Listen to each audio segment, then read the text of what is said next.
3, 2, 1, now.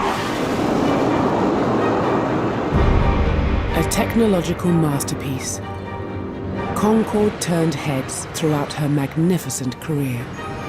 It was this amazing triumph. I mean, it was a triumph. She flew on the edge of space at twice the speed of sound, outrunning even military jets. Then the back boiler went on and yo! Inside her luxurious cabin, passengers savoured haute cuisine and vintage champagne. Enjoy yourselves! It was an opportunity to step into another world. I looked round and there was Ronnie Wood there. He went, hello. Behind the glamour, Concorde's journey was one of intrigue, backstabbing, and catastrophe. The world's most prestigious aircraft crashes. It was an accident that should never, ever have happened. This is the story of an aeroplane that went beyond pure mechanics to become a dream in the sky. It's undeniable that it is the most glamorous and the most exciting and the most brilliant aircraft in the world.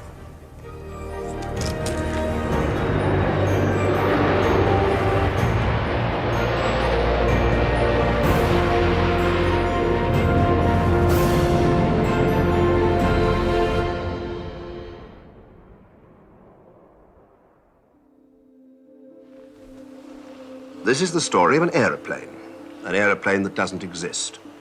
If it flies, well, flying in it will be like putting Granny in a missile, just 7 years from now. In November 1962, two nations, France and Britain, came together with a plan, one that would set their course for the next 40 years. They wanted to build a supersonic airliner, a dream held since the end of the Second World War. If the gamble comes off, it could win $1 billion market. If it fails, we'll be left with a great big white elephant with its feet stuck firmly on both sides of the English Channel. The very first discussions about Concorde took place in the late 1940s. That's amongst British engineers. They were dreaming of a future that was far, far, far from the world that they actually lived in, which was a world of a bankrupt Britain, of a coal-driven Britain, ration books, a sort of black and white, sooty world. And yet here are these men dreaming up this glorious Dan-Dare world. When the Americans succeeded in flying faster than the speed of sound in 1947, a worldwide race began to build the first supersonic passenger plane.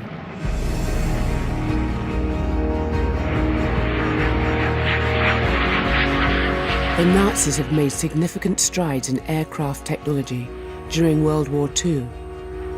Now British scientists seized those ideas and took them forward.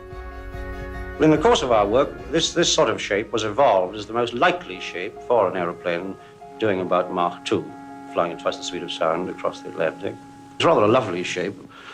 You really feel if God meant aeroplanes to fly, he meant them to be this shape.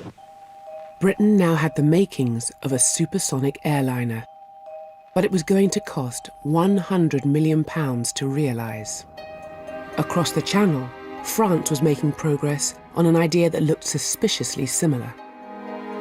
They unveiled a model of a super caravel, a supersonic caravel, apparently the first supersonic airliner in the world. Rather than compete, the two countries agreed they would combine their designs and share the costs. At Lancaster House, the aviation minister, Mr. Julien Aymeri, in company with the French ambassador, almost crooned in admiration over the brainchild of their two countries. On behalf of their governments, they signed the agreement for the joint development and production, a foretaste perhaps of common market cooperation. They agreed to build one in Toulouse, France, and the other at Filton in Bristol. Once it had that political backing, that political clearance, the funds were there, or so it seemed, but it shouldn't take long to get into the sky. 5 years and it would be off. This was a treaty between two centuries-old rivals, so suspicions were high. Our politicians, I think this is the way it went, didn't trust the French politicians. And so they insisted that if ever anybody went out, then the other side would have to pay the total until it was fully developed. So that meant that we couldn't pull out either. This clause would dog British politicians for the next 10 years. For now, it was time to dig out those phrasebooks as engineers in Britain and France began work. Monsieur Frappiche, how often do you go to Bristol? I go into Bristol every 2 weeks, and I stay for 3 days. That depends on the work. Of course, we had the language problem.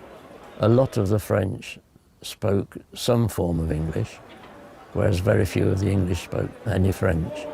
Do you speak French? Very little, just enough to get by for food and such like. Ceci est un rectangle. Both sides of the operation organised language classes for their workers. Alors, où est-ce qu'il travaille en ce moment, Monsieur MacDonald? Il travaille dans les ateliers. Dans les ateliers, n'est-ce pas? Dans les ateliers. The French part of the aircraft drawings were in French, and we all learned what drill was, or what a bolt was, or nuts or split pins. We kind of got used to the French terms. France's Concorde workers take their lunchtime break. And here at the Sud Aviation Works at Toulouse, it's very different indeed from the British Aircraft Corporation's canteen at Filton. There's about 1,000 people in here, and as you can tell, there's a good lot of din.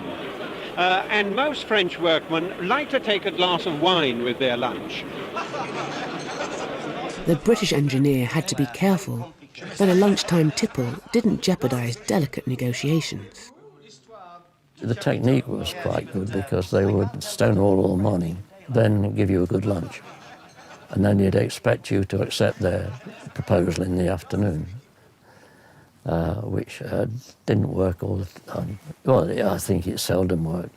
Might have done with the production people. I never found out from them, but that's scurrilous, I suppose, yeah.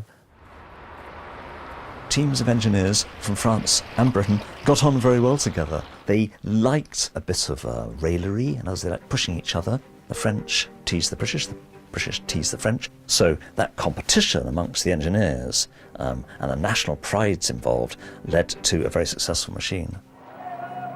Unlike their engineers, the politicians did fall out. Harold Wilson was furious with President de Gaulle for adding a letter E to the word Concorde, so he removed it. But de Gaulle put it back. In Bristol and Toulouse, the workers didn't give a flying fig. Why is it a material? Well, some say Concorde, some say Concorde, so I don't think it makes any difference at all. I don't care what they call it, as long as it's successful. So long as it's got the craftsmanship in it and the ability of the men that's working on it to fly. You know, I think myself we may as well be together and put an E on and make the damn thing and get on with it. They can put 10 E's on it if they wish. I think it was Tony Benn that said, look, let's put the E on Concorde and let's not worry about the little things. And I thought the E actually did the aircraft a favour. It was just a nice little touch. People were working together for the betterment of the aircraft industry. A year on from the Anglo-French treaty, the first designs of Concorde were released. A wooden mock-up demonstrated the interior and the high-tech heat shield. The orders came in very early. The aviation industry was very excited. Remember, supersonic flight was in its early days, but it was thrilling. I think it thrilled everyone. It thrilled airline executives. Hard to imagine today airline executives being thrilled by the poetry of flight, but they were then. Concorde was the way forward. Everyone knew that. Airlines across the world responded with great excitement. 16 airlines ordering some 75 aircraft. Many of the orders were by airlines in the US, which infuriated President John F. Kennedy. So he announced a plane that would be bigger, faster, and travel even further than Concorde. And we are talking about a plane in the end of the 60s that will move ahead at a speed faster than Mach 2 to all corners of the globe. America simply wasn't going to be left behind. They were worried already because there's another player involved, the Soviets, who also had supersonic technology developing apace, also had former Nazi German engineers and designers working on aircraft and other military machinery. So naturally the Americans were worried. Now that it had customers, Concorde had to be turned into a reality. Everything was built from scratch, stretching existing materials to the limit. It's the biggest international project, air project ever undertaken.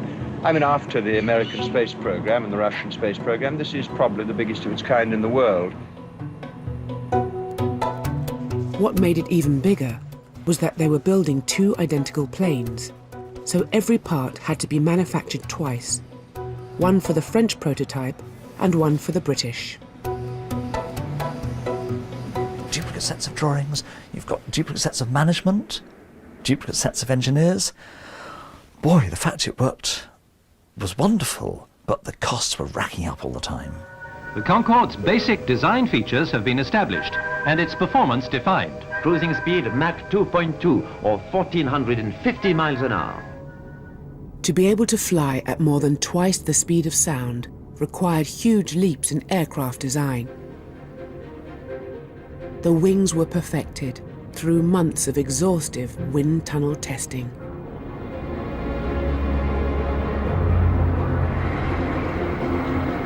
The engines, taken from a military aircraft, were completely rebuilt, making them more than twice as powerful. We changed almost everything in that engine, and even the fuel system was changed by the time we'd finished.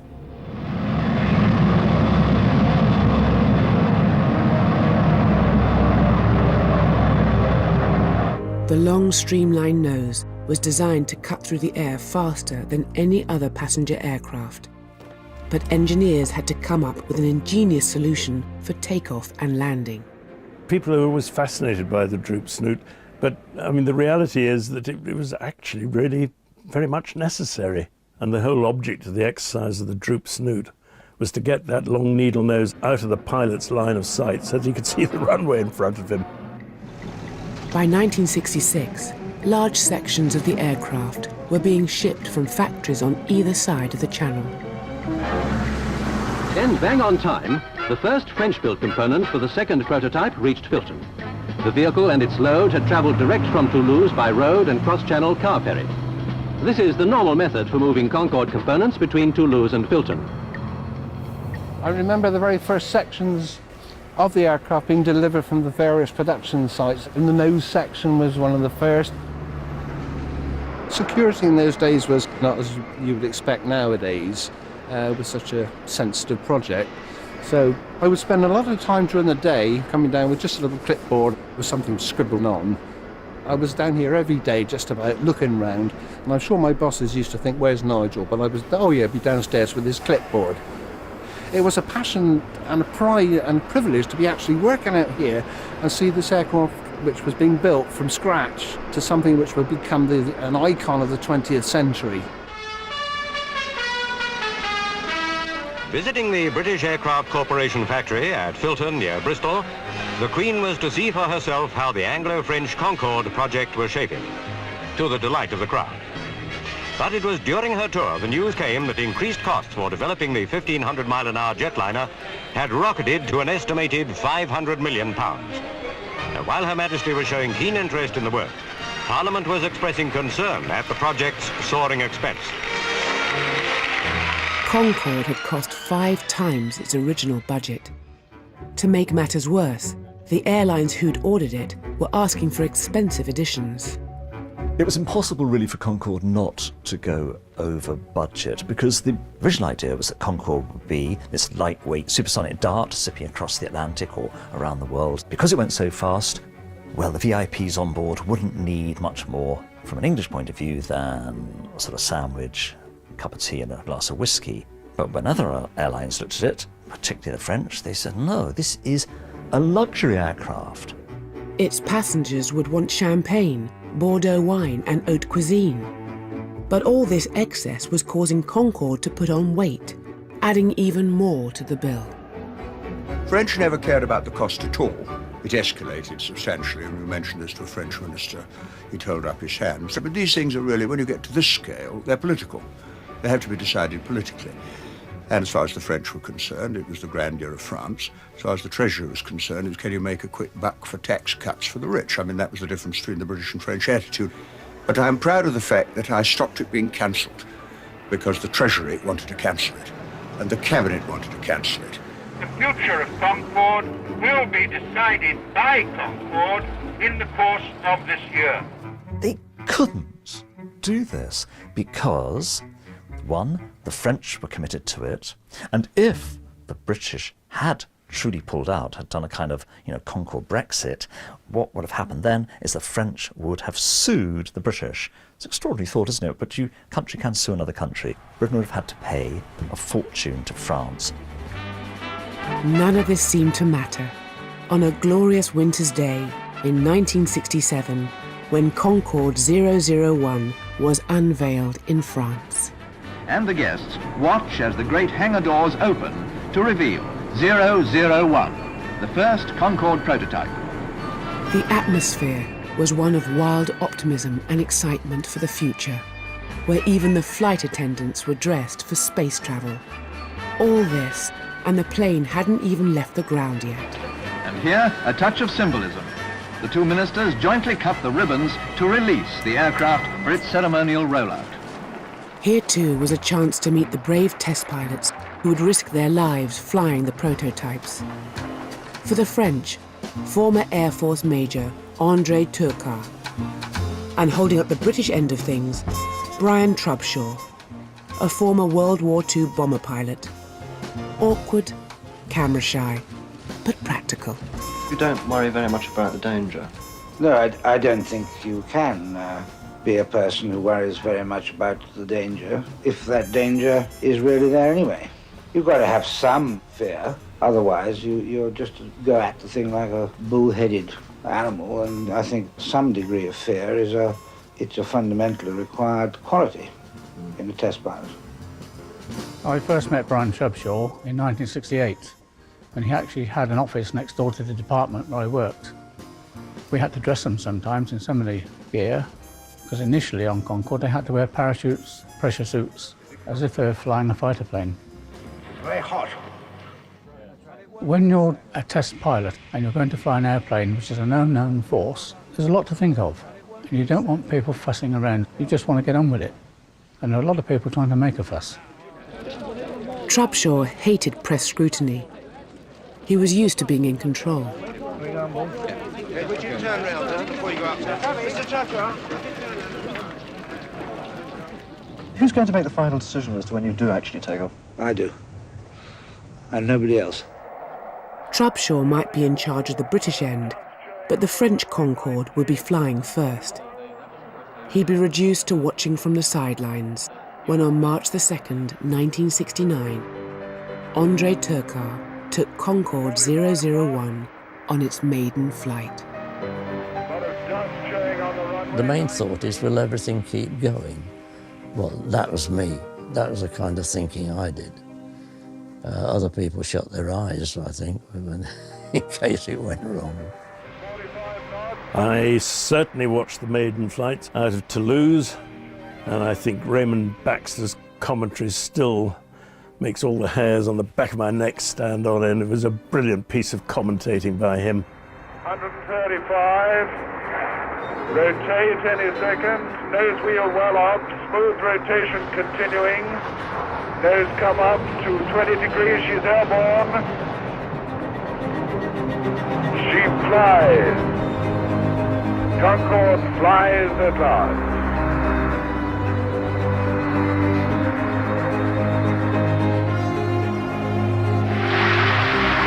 As Monsieur Turcot goes off to face the hazards of a press conference. The flight at Toulouse was a great success.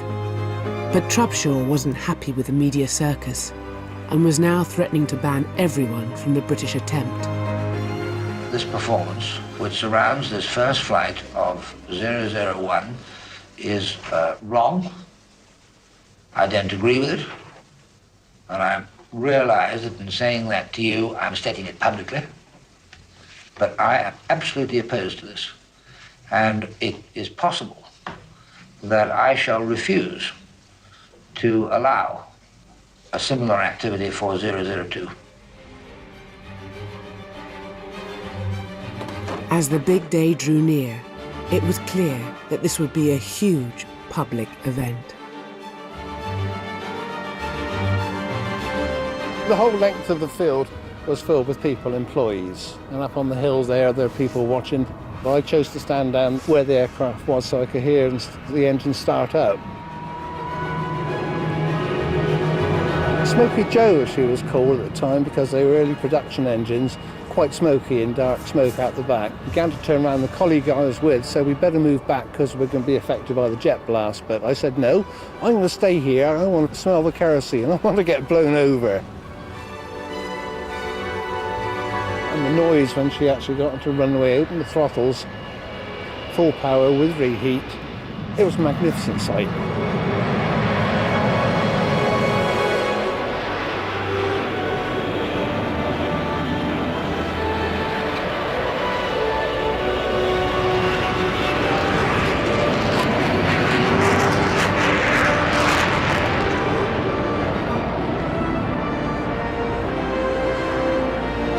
Concorde 002 flew for a whole 22 minutes, touching down at RAF Fairford, 50 miles away.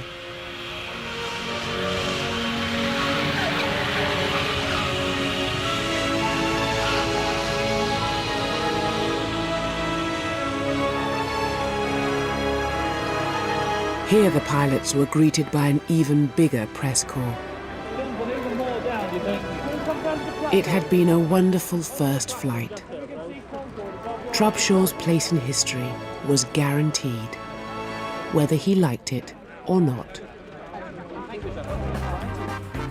Concorde now embarked on a rigorous program of flight testing, and for those with the right connections, here at last was a chance to have a go at the controls.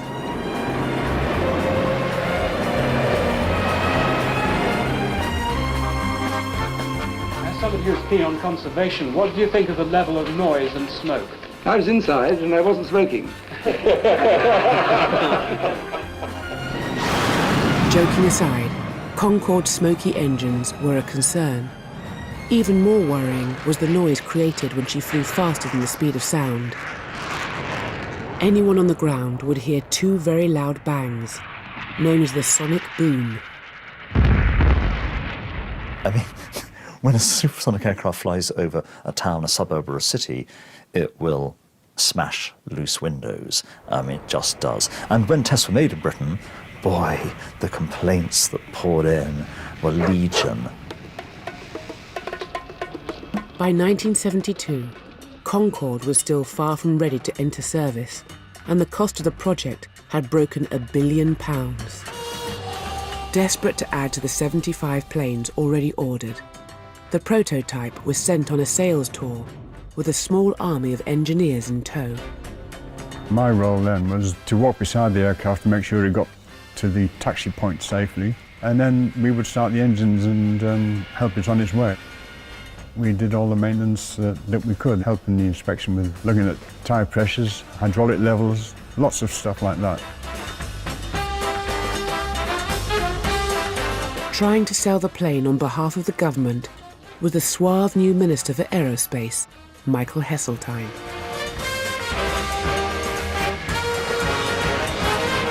One of the first stops was Iran, where the Shah, a keen pilot, seemed a likely customer.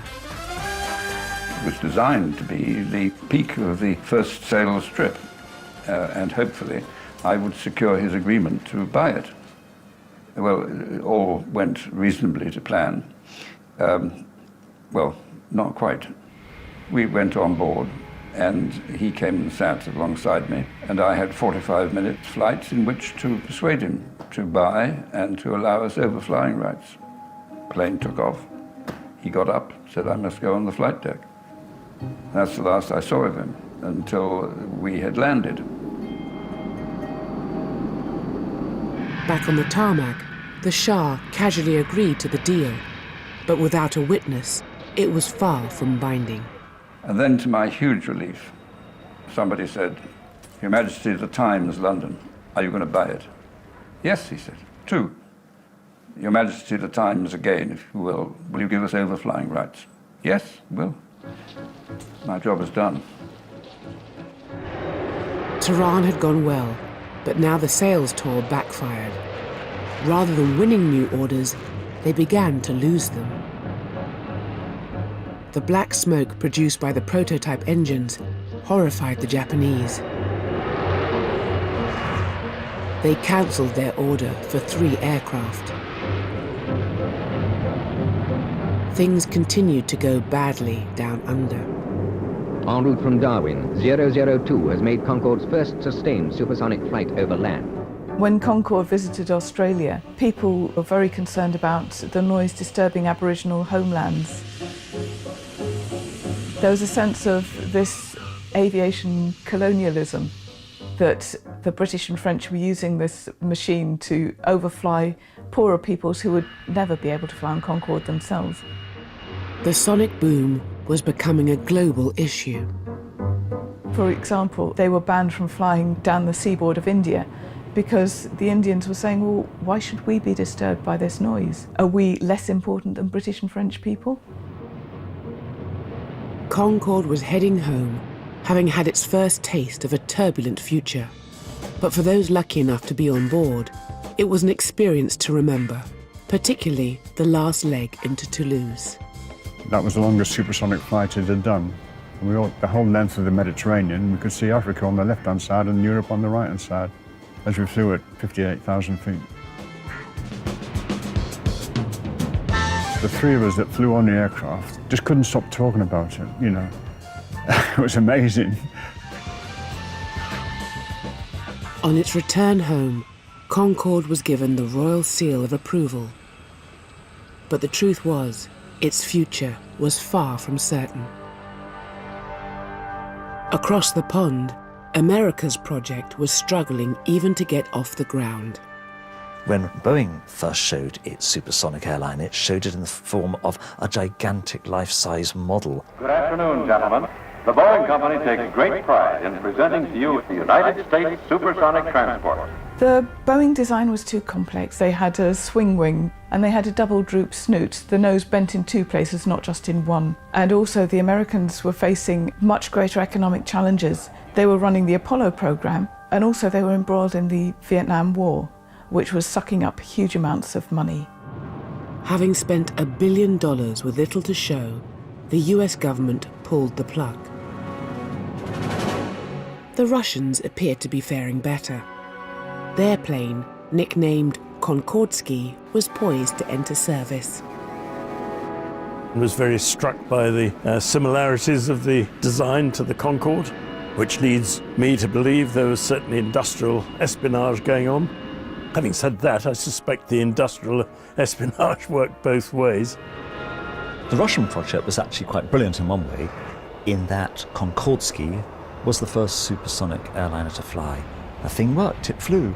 Terrific. What a wonderful public relations coup for the Soviet Union. There was one little problem in that the aircraft was rushed. In many ways it was crude compared to Concorde. Its interior, boy, if you think flying on certain modern airlines is unpleasant, you should have tried Konkordsky. Lavatories wouldn't work, lighting would stop.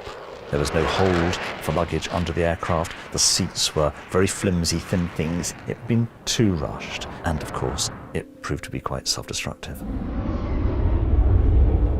In June 1973, on a demonstration flight at the Paris Air Show, Konkordsky suffered a catastrophic failure.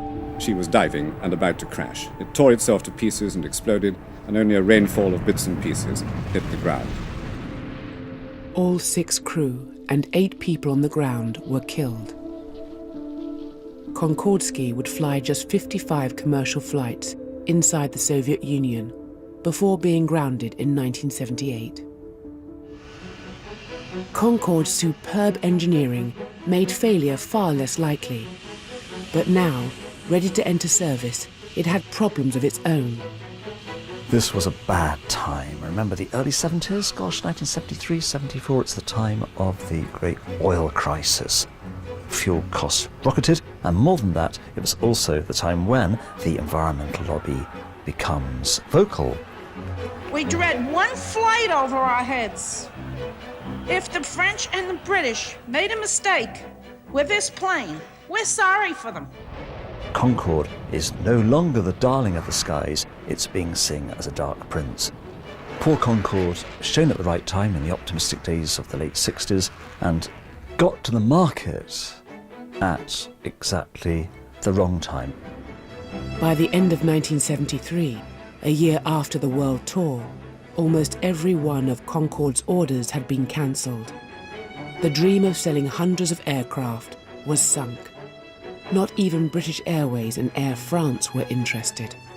They did not want Concorde in the least. They had no interest in the aeroplane whatsoever. I'm talking about the management of the airline. And they just said, we don't want them, we don't want them. Well, that was humiliating. So I negotiated what, in fact, was a gift on profit-sharing conditions, which meant no cash flow until the thing made a profit. And that was the basis on which I did this humiliating deal. But at least I got a sale. British Airways had acquired 5 aircraft, worth £22 million each. So there was no holding back when it came to launching their first flights.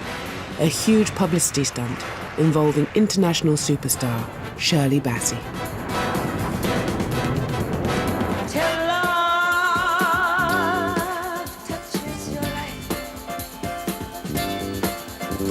You drift and you wander and you roam.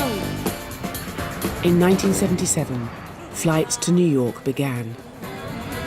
Anyone able to stump up £431 for a single fare could cross the Atlantic in 3.5 hours, rather than 8.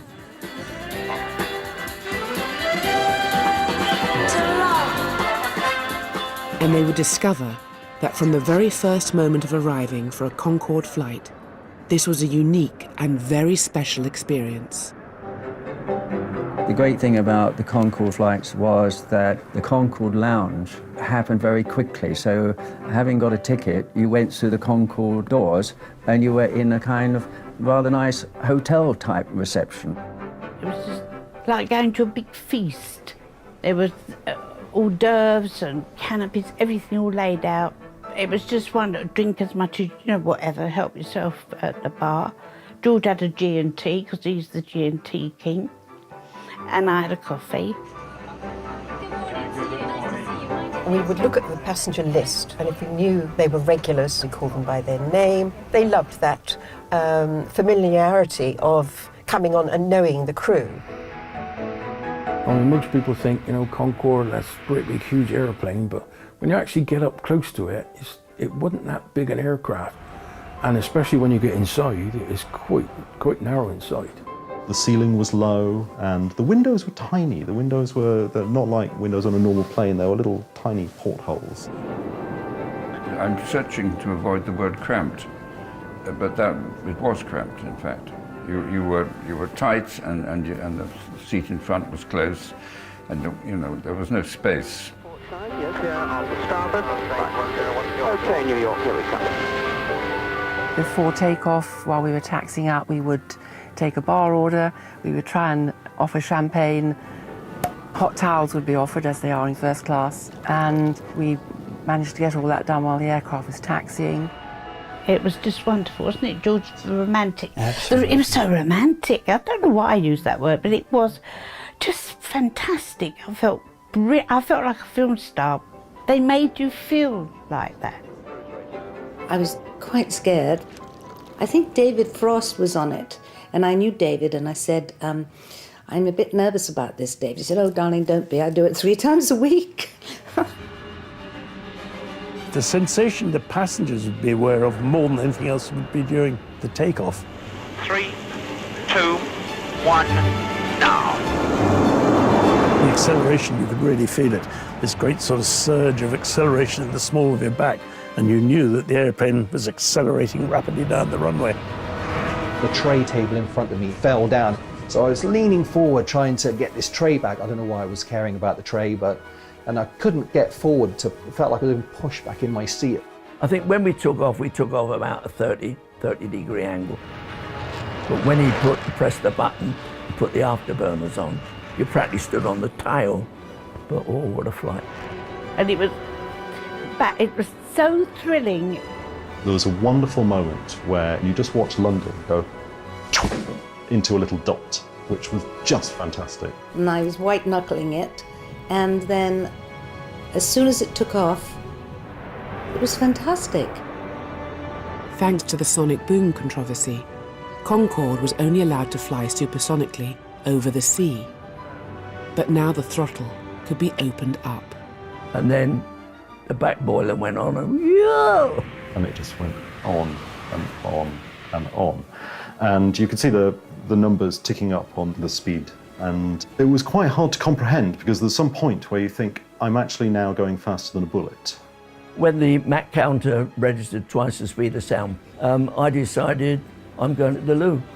And I went to the loo at Mach 2. I was invited to go into the cockpit, and I was quite scared because I had heard so many scary things about Concorde, and to me it was a bit like going into space. It was surreal. It was amazing because all you could see was the blue sky, and you couldn't really see anything else. And it was just as smooth as lying in bed. You had no sensation of speed at all. You were sitting up there at 55, 58,000 feet in this very calm, tranquil atmosphere. You're above the thunderstorms, you're above the jet streams, you're above everything that causes turbulence. You almost felt that you were just hanging there, suspended in space. I never got used to it. I would pinch myself in disbelief. We were doing 23 miles a minute. We're actually flying at twice the speed of sound, at, to be precise, 1,341 miles per hour, 11 miles up. And this is how smooth it can be, at more than twice the speed of sound. Now at cruising height, the aperitifs and canapés consumed, passengers could start ordering from the menu. But this was not just any food. This was Concorde food. The champagne flowed, the caviar came out, and the smoked salmon. We would start the meal service with a pre-plated cold hors d'oeuvre. Then there was a choice of 3 hot main courses and a cold one. When I was flying, the chefs who designed the menus, in particular, were the Roux brothers. And in fact, we had them on a flight one day, and we were very nervous that the way we cooked the food lived up to how they had designed it. And it was silver service. And the menu, I mean, we had lobster and chicken. You know, I don't go out and buy that very often.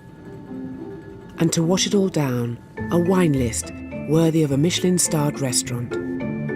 The guy comes past with the wine, and I say, no thanks. And then I look, and it's a Chateau Fort de la Tour, which is like one of the really, really great French wines. And I was thinking, I've never had a Fort de la Tour. The wine was excellent, as was the food. I mean, really, really good. I had some more, and I had some more, and I had some more. And by the time I'd actually arrived in New York, I had a 10 o'clock meeting. I suddenly realized that I had drunk probably about half a bottle of one of the finest clarets on earth. Concorde was expensive and prestigious, with an in-flight service aimed at those with class. So there really was only one type of passenger, those who could afford it.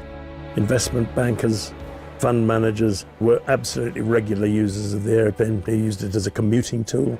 When I'm doing it every week, I truly can just regard it as commuting to work. Speed is what it's all about for me, the ability to avoid these overnight flights, get to the other end fresh. That's what this great plane does. The next category were your film stars, celebrities, pop musicians, and the whole atmosphere on the airplane was completely different from the atmosphere you'd get on a subsonic airplane. All these guys, they were constantly flying across the Atlantic on Concorde, and they all knew each other, and it was a sort of sociable event. This particular time in the 80s, I was doing a lot of travelling. I was working in LA on a series, and I wanted to come back to London a lot to see my family. So it really made a huge difference in my life, being able to go on Concorde. It was very expensive, but sometimes it's worth investing in things that make you happy. But there was another type of passenger. Those who had saved up to enjoy the trip of a lifetime. They often got more than they were expecting. I looked round and there was Ronnie Wood there. He went, hello. I said to Ronnie Wood. Well, as soon as I said that, another four came down. There's Mick Jagger and all the lot. So he came down and he said hello, and he shook our hands, and I said, George, I've got to go to the loo, I won't be a minute. So with that, Mick Jagger got up and he followed me. Anyway, we waited outside, and a person came out. He said to me, go on, Gwen. So I said, no, you go first. I didn't like to call him Mick, it seemed a bit presumptuous. So I said, you go in first. You sure? Yes. So of course he went in, came out, I went in. Of course it was still warm. Oh my word, came over quite unnecessary. No matter how exciting things got, all too soon the seatbelt sign would light up and Concorde would begin its descent. Very many passengers would get off the airplane feeling really sorry that the flight had ended. Couldn't it go on a bit longer? They were enjoying it so much. By the time you'd had a few drinks and something to eat and maybe a tiny snooze, there you were in London, in the rain. Concorde had struck a chord with passengers and crew alike, but it was hemorrhaging money. By 1981, after just 5 years in service, British Airways and Air France had recorded losses in the tens of millions on their Concorde operations. It was too expensive a service to operate, and it was just too limited. That was the problem. The only route it could fly successfully was New York, London, London, New York, and a bit of Paris, New York, London, Paris. What Concorde needed was to charge a hell of a lot for tickets and to make it very exclusive indeed. British Airways put up Concorde prices to nearly double those of first class on its other flights. So now, in the mid-1980s, Concorde was at last turning a profit. But with only one successful route, London to New York, most of the fleet was sitting idle. The answer was to allow Concorde to be chartered. Anyone with the money could hire the whole plane and take it wherever they wanted. Many of my friends said they would like to fly in Concorde, and they thought that I should organise it for them. So I thought, well, why not? So I rang up and I said, could I charter Concorde for my friends, Supersonic for an hour and a half? So he said to me, well, you can charter it for £17,500. So that worked out to £175 per passenger. And I filled 2 Concordes. I could easily have done a third.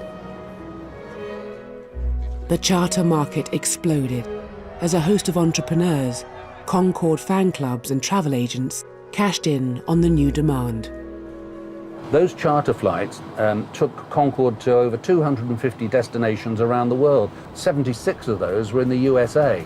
And so that enabled Concorde to be used as an experience, the trip of a lifetime experience for many people, but also a major marketing tool for British Airways. One popular destination was a day trip to Egypt. You could visit the pyramids of Giza in the land of the pharaohs and still be home in time for tea. What did you like best? My dinner on the Concorde coming out. Really? Yes. But I've loved it all, but that was lovely. We're flying now down the Adriatic, and as we approach Egypt, someone from the front said, if those on the left-hand side, if you look out slightly to the front, there's the pyramids and there's the Sphinx. He said, I feel sorry for you, those on the right. He said, oh, sod it. That was his words. He did a figure of 8, so those on the... And I thought, lovely. It did Christmas Santa specials, fly from Bournemouth to the north of Finland to Lapland to meet Father Christmas. It did little tours, jaunts around the Bay of Biscay for very little money indeed. When I had the surprise on my 50th birthday, which is in 1999, they said, Dad, we've got your present. We don't really know what to get you, but would this be okay? And I opened the envelope. This envelope here that I got with my boarding pass. Absolutely fantastic. The prestigious Concorde experience was at last being enjoyed by the very people whose taxes had paid for it. It didn't matter who you were, you treated them all the same, because they were flying this aircraft and they were getting the service that was expected of you. And there were some unique experiences that only Concorde could provide. So the sun had set, but we're flying sort of northwest across towards Italy. And he said, we're going so fast, the sun is coming back up. And what an experience to see the sun coming back up. And as we got to Heathrow, the music stopped and someone started, and he had a good voice. And he played the Queen, and we sang, God Save the Queen. And that was the end of a glorious day. Brilliant. Concorde was becoming a national icon, and the plane was to be found at the heart of major public events. It seemed like the dream would go on forever. I was retired and I'd been on the bus to Farnborough. As I got on the bus, somebody said the Concorde has crashed in France. And I told him not to be so bloody silly. It was July the 25th, 2000, and the unthinkable had happened. The world's most prestigious aircraft crashes. More than 100 people are dead. I couldn't believe it, because it couldn't crash. It was too magical to crash. Do you know what I mean? It sounds childish, but in your mind it was just forever. And to think people that died, it was just dreadful. According to Air France, of the 100 passengers, 2 were Danish, 1 was a US citizen, the rest were German. The crash at Gonesse shocked the world. Now every detail of the final moments of Flight 4590 was scrutinised. It was a crash that was a classic aircraft accident.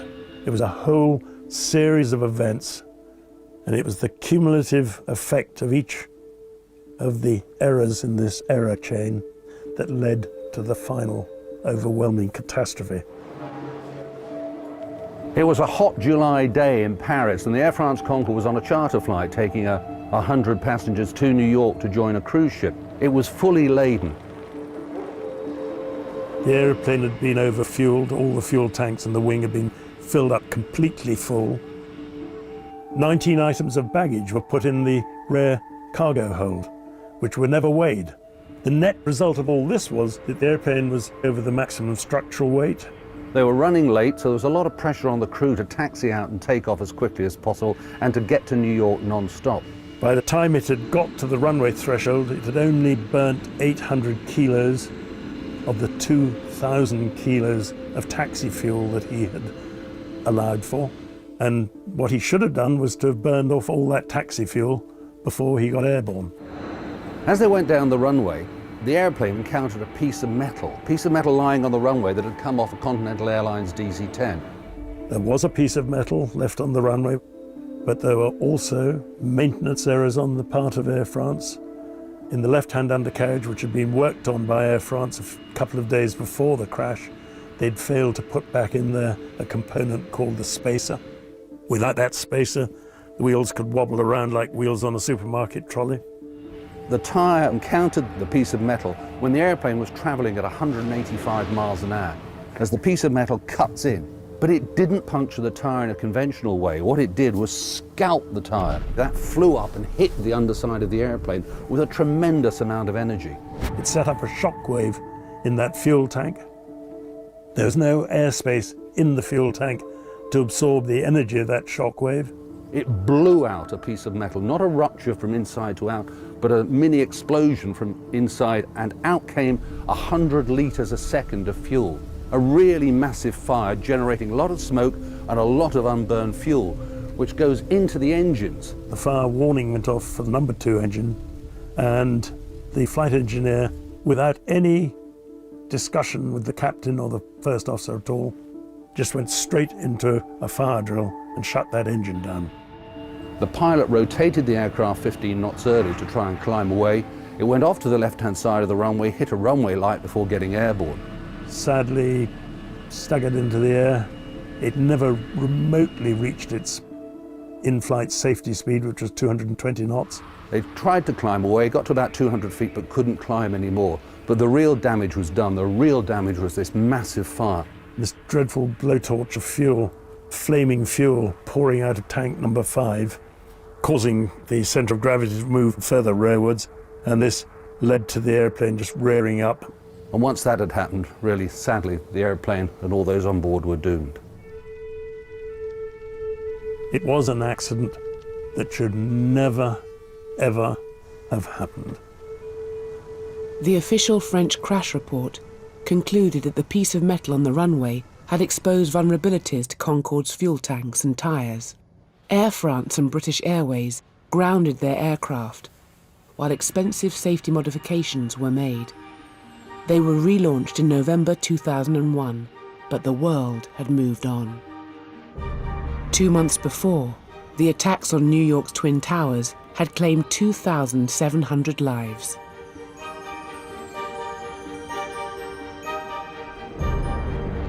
Air travel lost its appeal, and demand for business flights into New York plummeted. Concorde was crossing the Atlantic almost completely empty. Added to that, maintenance costs were soaring, and so in April 2003, Concorde's retirement was announced. It's the end for Concorde after 30 years of supersonic flying. British Airways and Air France will retire the plane in 6 months' time. And it was a shame, you know, when you heard the story that it was going to be taken out of service. What a bad day that was. That was horrible. Nobody liked that at all. Over the next 6 months, there was a rush to take a last flight on Concorde. Every seat was sold, and more flights were added. Then a grand tour of the United States, Canada, and the United Kingdom. Finally, on the 24th of October, 2003, Flight 002 left New York for the last time. So, we're just about to set course. The acceleration on the runway is quite something to remember, as I'm sure will be the rest of the flight.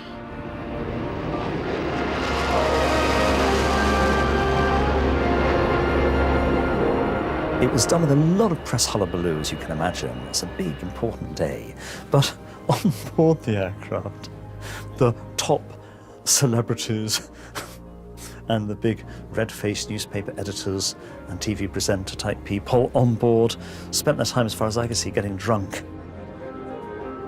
There were a lot of celebrities, and among them was Piers Morgan and Jeremy Clarkson, who had a fight, and they were throwing glasses of water at each other like great overgrown schoolboys. This machine, if you could have seen it flying through the sky, I mean, staggeringly fast, just as this thing going, never lost its beauty, its poise, its composure. And inside, the very last flight,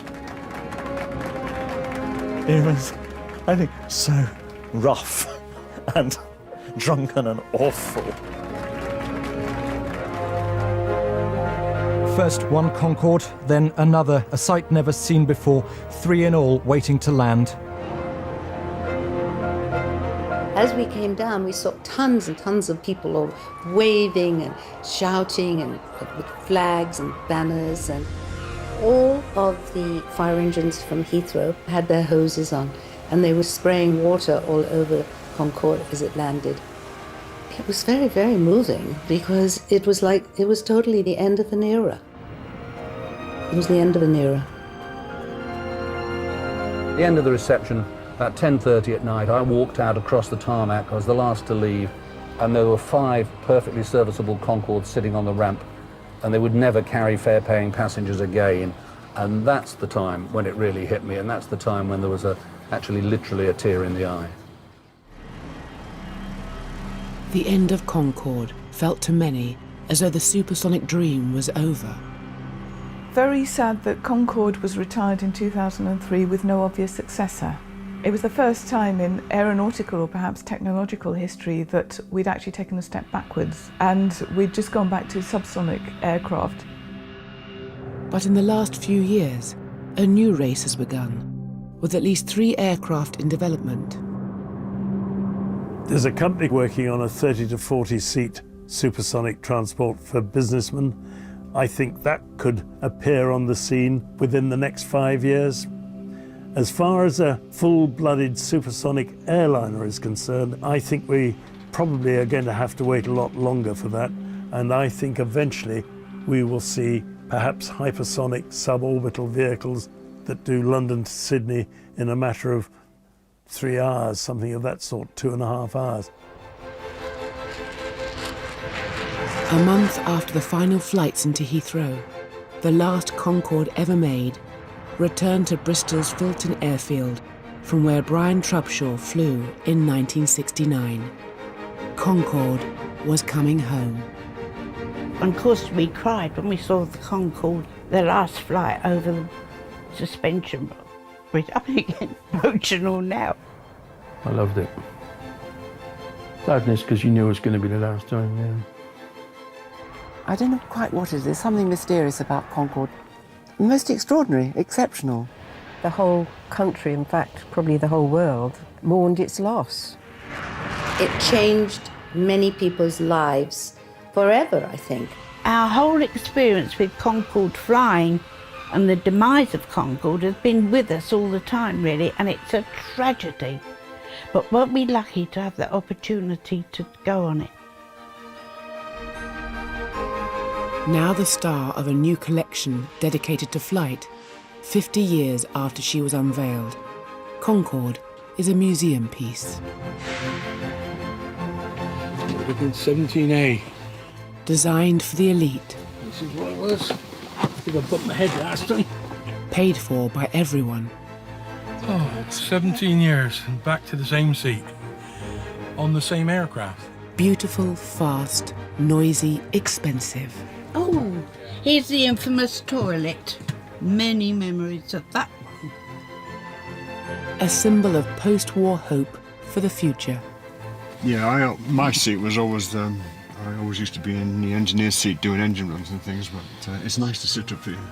Yeah, it was reverse thrust, reheat and green for go, wasn't it? Green for go, yeah. Concorde lived a life of superlatives and contradictions. The white elephant that became a swan, but just a little too far ahead of her time. Absolutely glorious. I think this aircraft used to take people 58, 60,000 feet, sipping champagne. The only other people at that height and speed, fighter pilots. We were just so ahead of the time, weren't we? There was nothing like this around. Gets your memory bank going. In awe. I'm in awe. Even now, I'm in awe of it. There'll never be another one like it. It's a shame. It's a wonderful sight. Never thought I'd see it again. Let me take you on a little trip. My supersonic ship's at your disposal if you feel so inclined. For more on this awe-inspiring supersonic ship, head to BBC iPlayer for an episode of Perpetual Motion from 1994, with contributions from the engineers and crews working on Concorde at the time. In a moment here on BBC4, getting right into the nuts and bolts of a behemoth of the air. Witness a jumbo jet strip down next.